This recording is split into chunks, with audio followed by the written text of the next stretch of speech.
Carpal tunnel syndrome, often abbreviated as CTS, is a common condition that affects the hand and wrist.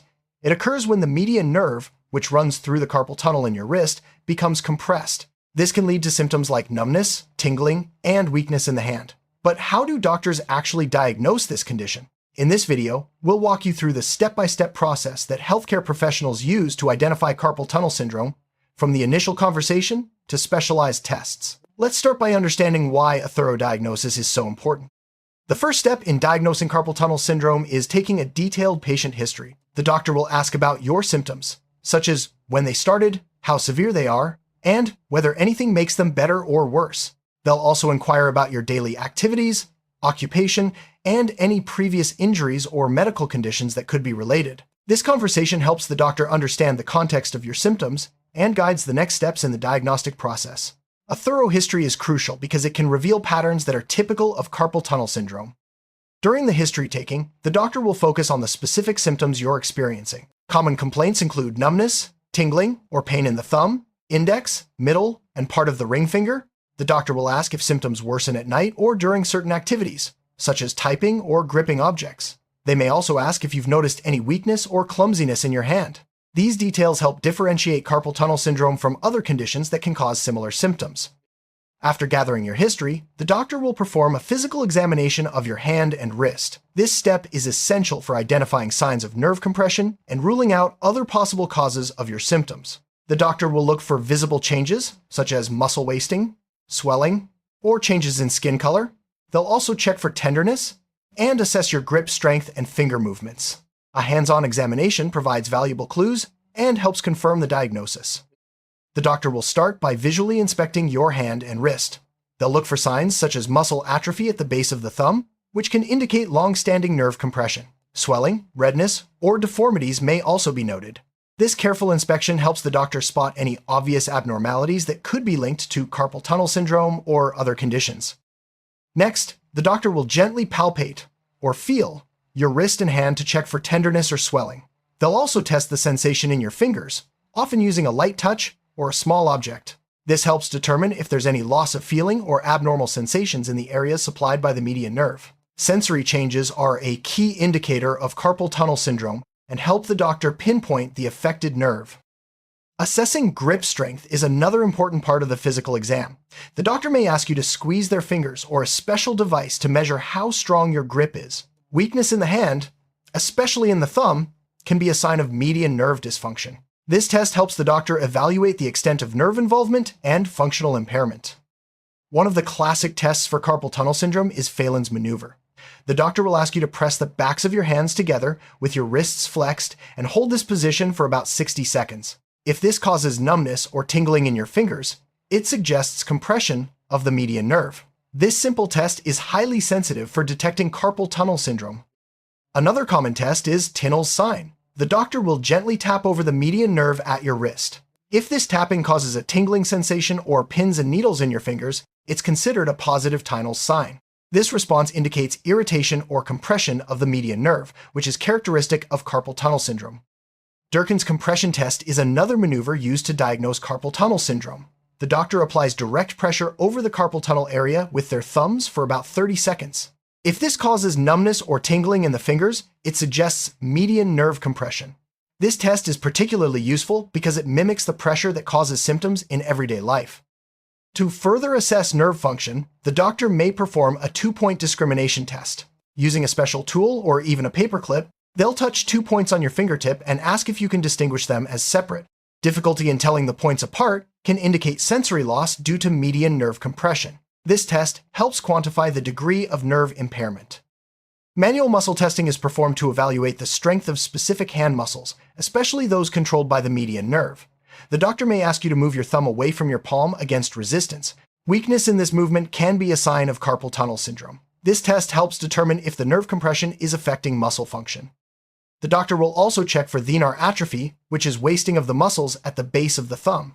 This can be seen or felt during the exam and is a sign of long-standing median nerve compression. Noticing this change can indicate that the carpal tunnel syndrome has been present for a significant period and may require more urgent intervention. It's important for the doctor to consider other conditions that can mimic carpal tunnel syndrome. These include arthritis, cervical radiculopathy, or other nerve entrapments. By carefully evaluating your symptoms and exam findings, the doctor can rule out these alternatives and focus on the most likely cause. This step ensures that you receive the correct diagnosis and treatment. If the diagnosis is still uncertain after the history and physical exam, or if surgery is being considered, the doctor may order additional tests. These tests help confirm the diagnosis and assess the severity of nerve damage. They are especially useful in complex cases or when symptoms don't improve with initial treatment. Nerve conduction studies are the most common tests used to confirm carpal tunnel syndrome.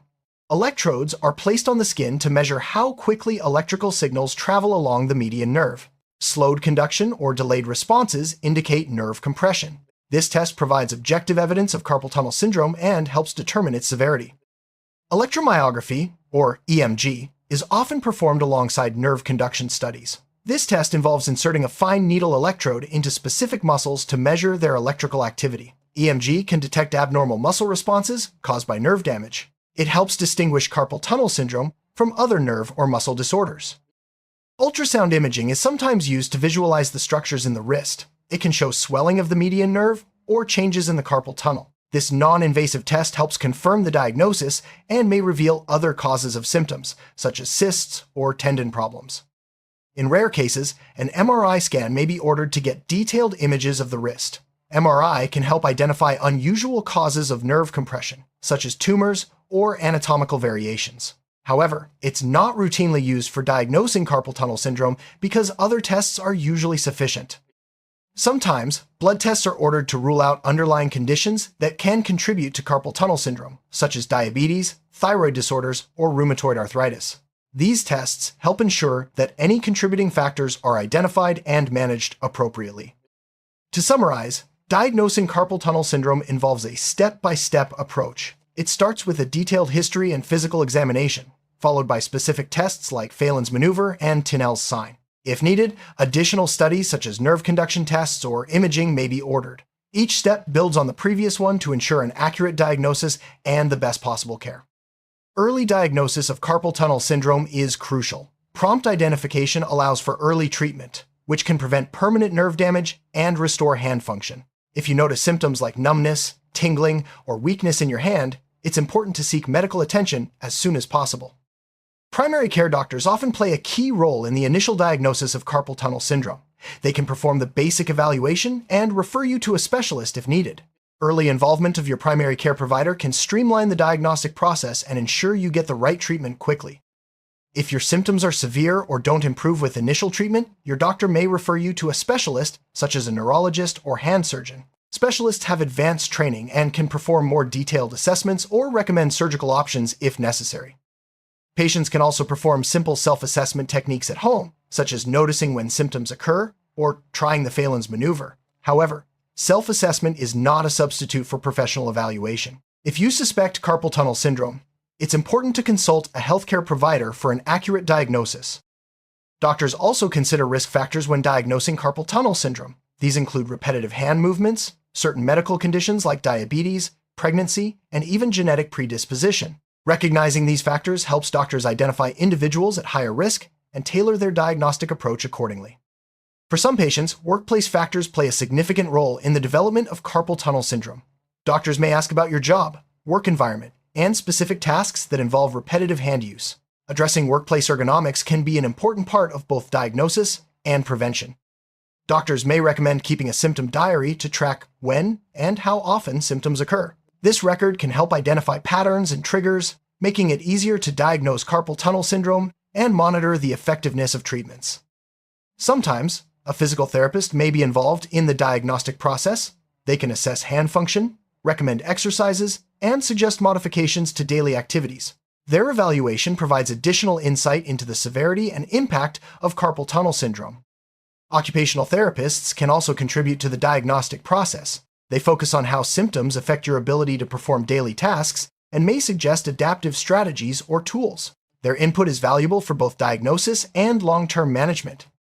Doctors often examine both hands, even if symptoms are only present in one. This comparison helps identify subtle differences and ensures that no signs are missed. It also helps rule out other conditions that might affect both hands differently.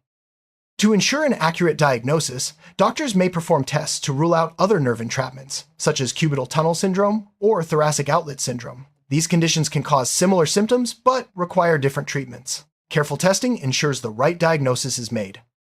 Systemic illnesses like diabetes, thyroid disease, or rheumatoid arthritis can contribute to carpal tunnel syndrome. Doctors may look for signs of these conditions during the evaluation and order appropriate tests if needed. Addressing underlying illnesses is essential for effective treatment. Sometimes, doctors use a trial of treatment as part of the diagnostic process. If symptoms improve with wrist splinting or activity modification, it supports the diagnosis of carpal tunnel syndrome. This approach can also help guide further management decisions. Educating patients about carpal tunnel syndrome and its diagnosis is an important part of the process. Understanding the steps involved helps patients feel more comfortable and engaged in their care. Doctors often provide information about what to expect during the evaluation and how to prepare for tests. Shared decision-making between doctor and patient is key to a successful diagnosis and treatment plan. Doctors discuss the pros and cons of different tests and treatments, taking into account the patient's preferences and lifestyle. This collaborative approach leads to better outcomes and higher satisfaction. Accurate documentation of symptoms, exam findings, and test results is essential. Doctors keep detailed records to track progress, support the diagnosis, and communicate with other healthcare providers. Good documentation ensures continuity of care and helps guide future decisions. Follow-up visits are often scheduled to monitor symptoms and response to treatment. During these appointments, doctors reassess hand function, review test results, and adjust the treatment plan as needed.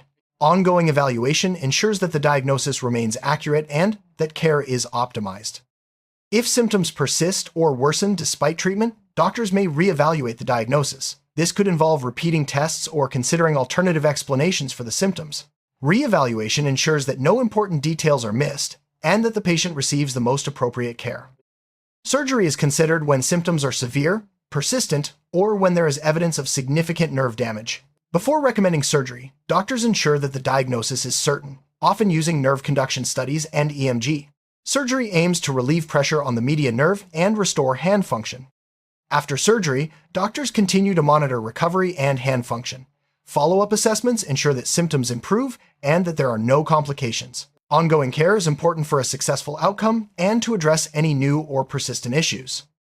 Doctors may provide information about support resources, such as hand therapy, patient education, materials, or support groups. These resources help patients manage their condition, understand the diagnosis, and connect with others facing similar challenges. Part of the diagnostic process includes discussing ways to prevent recurrence of carpal tunnel syndrome. Doctors may recommend ergonomic adjustments, regular breaks, and hand exercises. Preventive strategies are essential for long-term hand health and function. Diagnosing carpal tunnel syndrome is a multi-step process that combines patient history, physical examination, specific tests, and sometimes advanced studies. Each step is designed to ensure an accurate diagnosis and guide effective treatment. If you experience symptoms of carpal tunnel syndrome, early evaluation by a healthcare professional is the best way to protect your hand health. Thank you for joining us on this step-by-step journey through the diagnosis of carpal tunnel syndrome. Understanding the process empowers you to take charge of your health and seek timely care. Remember, early diagnosis and intervention can make a significant difference in your recovery and quality of life.